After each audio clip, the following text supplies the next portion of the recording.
શું તકલીફ થતી હતી તમને? મને મણકામાં તકલીફ હતી ને તો આ પગ આખો દુખતો હતો મને. કમરથી લઈને હા, કમરથી પગ સુધીમાં દુખતો હતો, નસ ખેંચાતી હતી અંદર મારી. પ્રોબ્લેમ થયો કેટલો ટાઈમ થયો તમને? 7-8 વર્ષ થયા મને પ્રોબ્લેમ થી ચાલુ થયો. હા. આના માટે કોઈ ડોક્ટરને બતાવ્યું હતું તમે? હા, મેં 5 થી 6 દવાખાને એક્સરા રિપોર્ટ કરાવી, એમઆરઆઈ કરાવી, બધામાં ઓપરેશન નું બોલ્યું હતું મને. રિપોર્ટમાં મણકો ખસકેલો છે એમ બતાવ્યું કે તમારે ઓપરેશન આવશે. પછી ઓપરેશન નું વિચાર્યું હતું? વિચાર્યું હતું, પણ છે ને બધા મને એમ કહેતા હતા કે ઓપરેશન પછી બી તમને આરામ નહીં થશે, તમે આટલું કામ કરી લો એ બી નહીં કરી શકશો બોલે. તો મને બીક લાગતી હતી ઓપરેશનની કે મારા ઘરમાં કોઈ છે નહીં, હું જ કામ કરું છું, એટલા માટે મેં ઓપરેશન નથી કરાવ્યું. પછી ઇન્સ્ટાગ્રામ જોતી તમારી વિડીયો આવી ગઈ ઇન્સ્ટાગ્રામમાં, તો મેં એમાં પૂરી ઇન્સ્ટાગ્રામમાં બધું ચેન્જ કરીને જોયું બધું. તો મને એમ થયું કે અહીં જવા જેવું છે.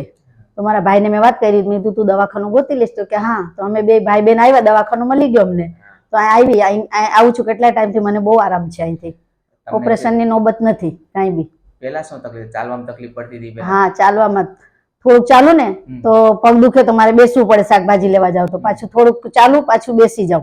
આવા જવામાં મને 2 કલાક થઈ જતી હતી. અત્યારે અડધા કલાકમાં આવી જાઉં છું ઘરે ને વહી જાઉં છું શાક માર્કેટ. પેઇન કેવું થાય તમને? નહીં, હવે પેન નથી થતું મને, કાંઈ નથી. અહીં દવાખાનામાં આવવાથી મને બહુ આરામ છે. ઓપરેશનની નોબત છે નહીં ક્યાંય. પેલા ઓપરેશન નું કીધું? હા, ઓપરેશન 5-6 દવાખાનામાં મને ઓપરેશન નું કીધું હતું.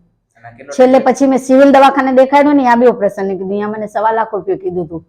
એક અહીં વાડીલાલ આગળ છે, મને 2 લાખ રૂપિયા કીધા હતા ઓપરેશનના. પણ મને બીક લાગતી હતી તો મેં નથી કરાવ્યું ઓપરેશન.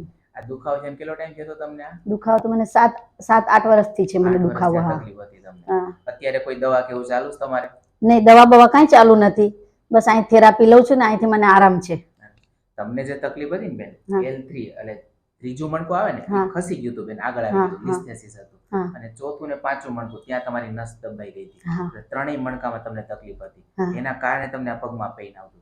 આપણે જે કામ કર્યું ને બોન સેટિંગ થેરાપી, આ થેરાપી થી જ આપણે મેનિપ્યુલેશન કરી નસને છૂટી પાડીને દુખાવો બંધ થઈ ગયો. અત્યારે કઈ દવા કે એવું કઈ ચાલુ નથી? નહીં, કાંઈ નહીં, કોઈ જાતની દવા નહીં, બસ ખાલી ડાયાબિટીસ ની ગોળી લઉં છું બસ સવારે. લાગે છે દવા લેવી પડે એવું? નહીં, દવા કોઈ નહીં. ઓપરેશન કરવું, દવાખાને દેખાડવા બી નથી જવું, ચેકઅપ કરાવવા. પેલા જે દવા હતી એ બધી બંધ થઈ ગઈ? હા, એ બંધ થઈ ગઈ બધી દવા. તો આવી સારવાર કરવી જોઈએ? હા, જરૂર કરવી જોઈએ. હું તો મારા જોડે આવતા એને બી લઈને આવું. અહીં બહુ સરસ છે, અહીંથી આરામ થઈ જાય, એમ સમજો ને કે આરામ થઈ જ ગયું તમને અહીંથી. દવા ખાવી, ઓપરેશન કરવાની કરતા જો થેરાપી થી મટી જતું હોય તો આપણે આગળ ક્યારેય કરવું ના પડે. હા, ઓપરેશન કરતા આ સારું. ઓપરેશનમાં તો પછી આરામ કરવું પડે 6 મહિના 7 મહિના. ડિપેન્ડ કરે કોને કેવું પેઇન છે એના ઉપર આરામ કરવાનો હોય. આજની સારવાર કરીએ. હા.